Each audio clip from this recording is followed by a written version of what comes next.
Hi friends, പുതിയൊരു വീഡിയോയിലേക്ക് എല്ലാവർക്കും സ്വാഗതം. നമുക്കൊരു അട ഉണ്ടാക്കാം. വിഷു സ്പെഷ്യൽ അട.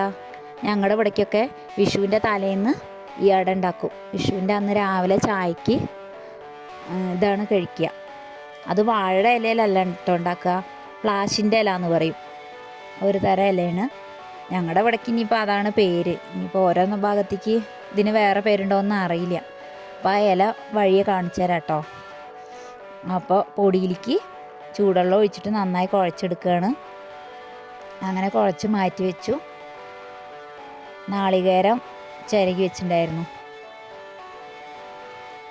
അപ്പോൾ നാളികേരത്തിൻ്റെ കളർ കണ്ടിട്ട് ഇത് എന്താ അങ്ങനെയെന്ന് വിചാരിക്കണ്ട കേട്ടോ. അത് ചിരകിയ കിട്ടാത്ത കാരണേ നല്ല മൂത്ത നാളികേരം ആവുകൊണ്ട് അങ്ങനെ ഇങ്ങോട്ട് അടർന്നു വന്നു. അപ്പോൾ ഞാനങ്ങനെ അമ്മിയിൽ ഒന്ന് ചതച്ചെടുത്തതാണ്. ശർക്കര പൊടിച്ച് വെച്ചു.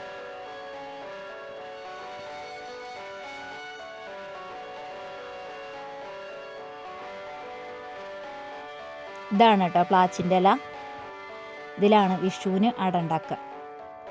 അല്ലാതെ ഉണ്ടാക്കുമ്പോഴൊക്കെ ഞങ്ങൾ വാഴ ഇലയിലൊക്കെ ഉണ്ടാക്കാറുണ്ട്. പക്ഷെ വിഷുവിന് ഇതാണ് ഈ ഭാഗത്തേക്ക് പ്രധാനം. അതങ്ങനെ ഈ മരങ്ങൾ അങ്ങനെ ഇവിടെ എവിടെയും കാണാൻ കിട്ടില്ല. ഇവിടെ ഒരു ഭാഗത്തുണ്ട്. അപ്പോൾ ബാക്കി കുറച്ച് ദൂരെ നിന്നുള്ളവരൊക്കെ ഇവിടെ വന്നിട്ട് കൊണ്ടുപോവുക ചെയ്യൽ. വിഷുവിൻ്റെ തലേന്ന് രാവിലെ എല്ലാവരും വന്നിട്ട് പൊടിച്ചു കൊണ്ടുപോകും. ഈ ഇലയിൽ ഉണ്ടാക്കി കഴിഞ്ഞൊരു പ്രത്യേക മണവും ടേസ്റ്റൊക്കെയാണ്. അപ്പോൾ നന്നായിട്ട് എല്ലാതും പരത്തിയെടുത്തു. തേങ്ങയും ശർക്കരയൊക്കെ വെച്ച് കൊടുക്കുകയാണ്.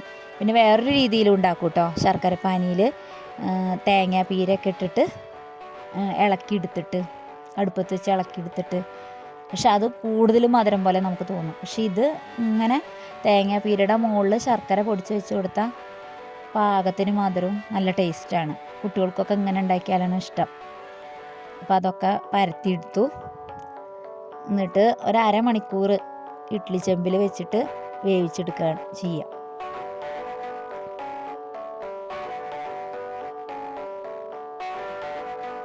അപ്പോൾ ഈ വീഡിയോ ഇഷ്ടപ്പെടുകയാണെങ്കിൽ എല്ലാവരും ലൈക്ക് ചെയ്യും, ഷെയർ ചെയ്യുകയും സബ്സ്ക്രൈബ് ചെയ്ത് സപ്പോർട്ട് ചെയ്യും വേണം കേട്ടോ. അപ്പോൾ നിങ്ങളുടെ ലൈക്കും നിങ്ങളുടെ സബ്സ്ക്രൈബും ഒക്കെയാണ് നമുക്ക് പിന്നെയൊരു വീഡിയോ ചെയ്യാൻ ഉഷാറുണ്ടാക്കുക.